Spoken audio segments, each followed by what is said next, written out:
Misalkan kalau kita dikasihkan apa itu namanya unta 20 lebih sampai nisab berarti dizakati, ya, kambing juga, sapi, atau kita punya harta simpanan, ya, mencapai nisabnya di atas 85 gram emas misalkan, ya kan, yang dikeluarkan itu pun 2,5%.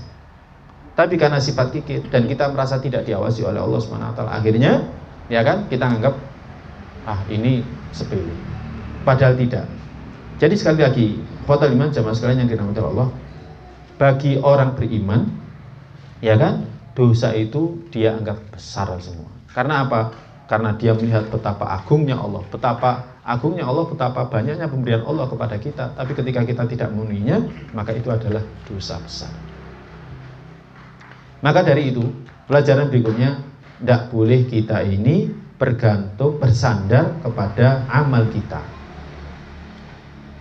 Tahdzir fi rukunil mar'i ila amali. Tidak boleh kita ini sandar terhadap amal kita.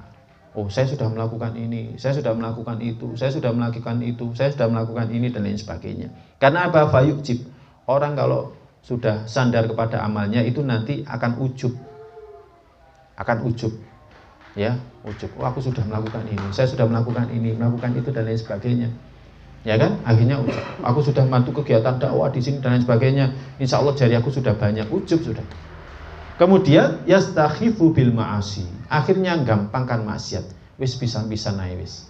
Aku sudah jamaah ke sana kemari, pisan-pisan aku enggak jamaah, misalkan kayak gitu. Nah itu akhirnya meremehkan maksiat.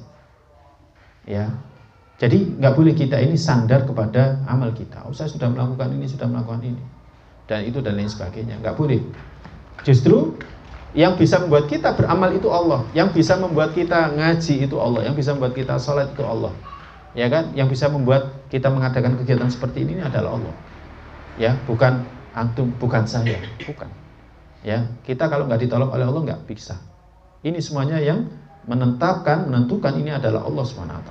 Jadi jangan menganggap, oh ini semuanya karena saya, ini semuanya karena saya. Akhirnya ujub, kemudian akhirnya gampangkan dosa. Ya, fa inna muhqiratil dzunub tuhitu bihi. Ya, karena meremehkan dosa itu akan menyebabkan, kita melakukan perbuatan dosa, ya kan? Akhirnya kita nggak bisa lepas dari itu, akhirnya kita binasa. Kemudian pelajaran berikutnya. Apa yang diucapkan oleh yang dikatakan oleh Anas bin Malik ini menunjukkan bahwa manusia yang paling mengenal Allah setelah para nabi alaihi wassalam itu adalah para sahabatnya Nabi. Orang yang paling mengenal Allah setelah para nabi itu adalah para sahabatnya Nabi. Kalau dalam hal ini, dalam agama kita, agama Islam, maka para sahabat itu lebih mengenal Allah daripada kita. Akmalhum wara'an, yang paling sempurna ketakwaannya. Jadi yang paling sempurna ketakwaannya setelah Nabi itu adalah para sahabat. Makanya sahabat itu jadi standar.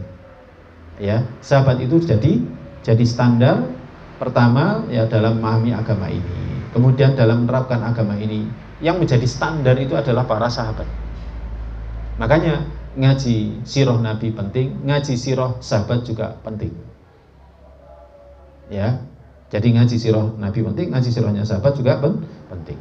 Memahami perkataan Nabi penting, memahami perkataan para sahabat juga penting. Karena untuk memahami perkataan Nabi nggak mungkin kecuali dengan perkataannya para sahabat. Ya, makanya metode penafsiran pada masa dulu itu cenderung seperti itu. Ya, tafsir Ibnu Katsir yang dijadikan rujukan para ulama tafsir itu menafsirkannya gitu, menafsirkan Al-Quran dengan Al-Quran. Kalau tidak ada dengan hadisnya Nabi, kalau tidak ada dengan hadisnya Nabi, maka dengan perkataannya para sahabat. Makanya tafsir yang paling mendekati itu sebenarnya adalah tafsir bil ma'thur itu. Dan yang paling banyak dijadikan rujukan adalah tafsirnya Ibnu Katsir. Karena seperti itu. Inilah pemahaman salafus saleh dari dulu seperti itu. Ya, makanya kita memahami dosa itu seharusnya seperti pemahaman para sahabat memahami dosa.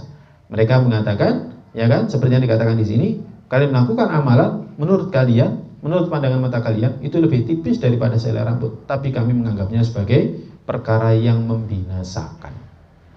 Makanya tadi Tadi kisahnya Ka'ab. Bagaimana Ka'ab itu berpegang teguh untuk tidak bohong di hadapan Nabi. Dia mengatakan dengan jujur, "Wahai Rasulullah, aku tidak pernah sekuat kali ini. Aku tidak pernah sesiap kali ini. Aku nggak ada alasan." Jadi dia langsung ngomong di hadapan Nabi. Dia dan dua orang sahabatnya, dia ngomong di hadapan Nabi, "Saya nggak punya alasan." Baik.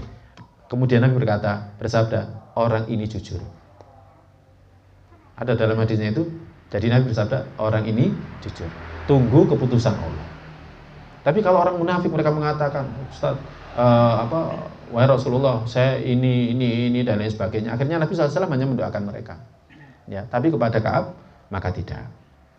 Nah, ini para jamaah yang dirahmati oleh Allah Subhanahu wa taala.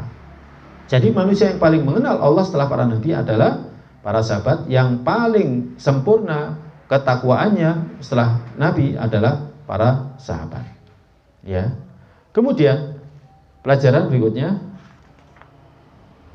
ya, yang terakhir, pemahaman sahabat kepada kitabullah dan sunnah rasulnya itulah yang dianggap. Ya, pemahaman sahabat terhadap kitabullah dan sunnah Rasulullah itulah yang dijadikan acuan, yang dianggap, yang dijadikan acuan. Ya, karena jalan bagi orang-orang beriman, ya kan, untuk memahami kitabullah dan sunnah rasulnya adalah dengan memahami perkataan para sahabat. Jadi mengikuti pemahamannya para sahabat.